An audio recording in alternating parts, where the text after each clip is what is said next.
50 secondi di paura con i lampadari che oscillavano. L'epicentro del sisma è stato registrato fra La Spezia e Massa Carrara, ma la scossa delle 12:34, 5,2 gradi della scala Richter, è stata avvertita in tutto il Veneto. La terra ha tremato per poco meno di un minuto a Vicenza, Treviso, Verona, Venezia e Padova. Nel capoluogo berico la gente è scesa in strada spaventata, lasciando uffici e abitazioni, mentre i bambini in via precauzionale sono stati fatti uscire in anticipo dagli asili cittadini.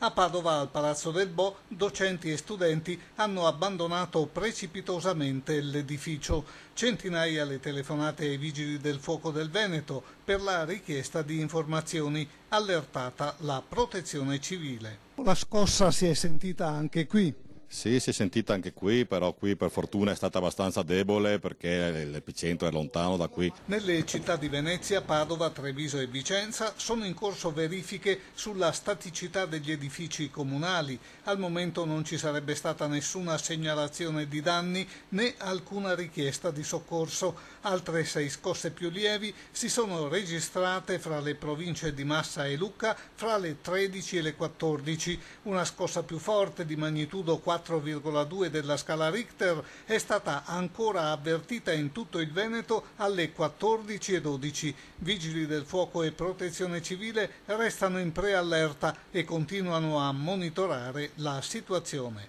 Previsto che qualche vostra squadra raggiunga la zona dell'epicentro?